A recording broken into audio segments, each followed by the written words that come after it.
Well, hello there. If you follow me on the Twitters or in real life, well, if you follow me in real life, it's kind of creepy. But if you follow me on Twitter or happen to have seen some of my posts on my website, Pad and Pixel, or on YouTube, you know that I'm really into retro handheld games. Picked this one up. Unfortunately, it's all scratched up from eBay. It came out in 1981. And it is just amazing. I remember a friend of mine had this when I was a kid, when I was 11, and I was so jealous.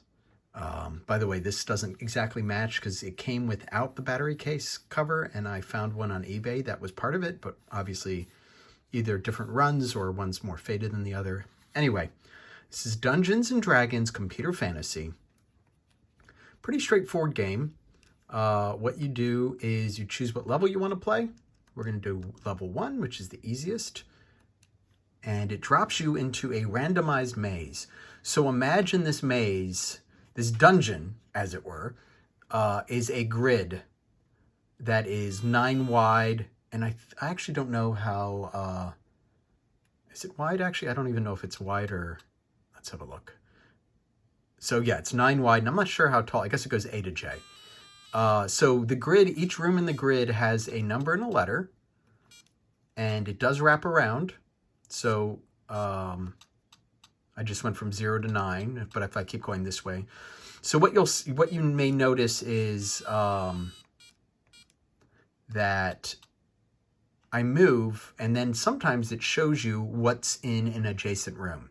It also will show you what's in your inventory. So right now, I have nothing in my inventory. The two things you can get in your inventory are a magic missile, or an arrow, depending on what you want to decide it is, or a magic rope, or a grappling hook.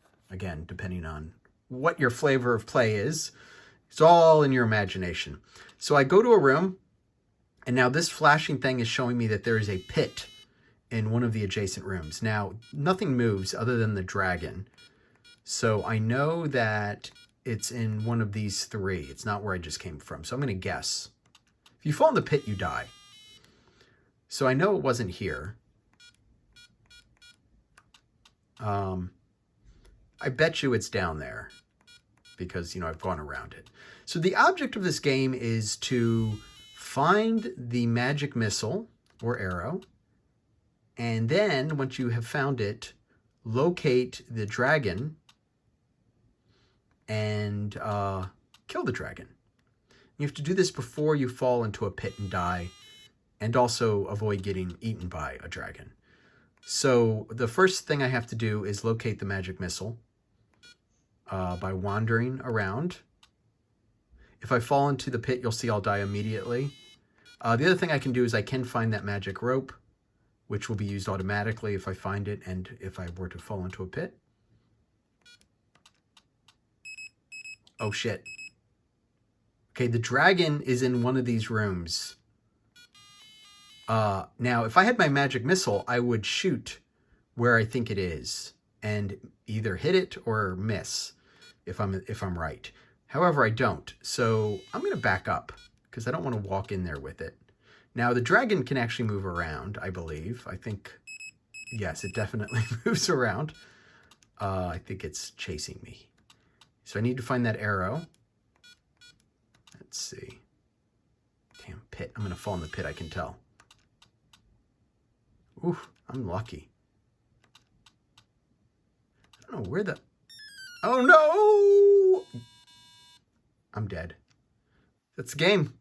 So to start over, I choose what difficulty I want. Now you see I started difficulty 1, which means I start with this grappling hook and or magic rope. Let's see. Whoa, what's that? Oh, there's also a bat. I forgot to tell you. The bat will come and pick you up and deposit you randomly in another room, like it just did. Which is not cool at all, bat. Especially if you're like about to get the dragon. It's a real bummer when that happens.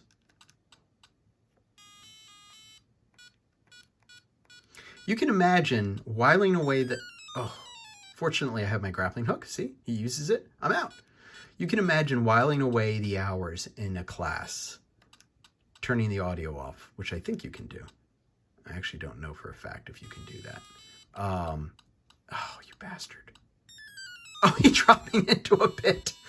Anyway, it's a lot of fun. You could actually, if you really wanted to, sit down and chart the map that you're playing. I don't think a lot of people did that. Maybe people did. I didn't. The difficulty level tells you what you start with. So if you do difficulty 1, you start with a magic rope. I'm not sure what the difference is between 2 and 3. Maybe there's more pits. I'm not sure. Let's see. Oof, I'm dead. Anyway, that is the miraculous Dungeons and Dragons with this bizarre design. Look at this. These little bricks that they only put around the screen. I don't know why they didn't put them over here or, I don't know, anywhere. The rest, it's just this sort of blood red, tiny little, I'm trying to find something to give you a sense of how big it is. It is, let's see. Oh, I have minifigures. Let me find my Shaggy minifigure. There you go. It is about what, 1.25 minifigures tall. And I don't know, 2 minifigures wide, I would say. So that is the amazing Dungeons and Dragons.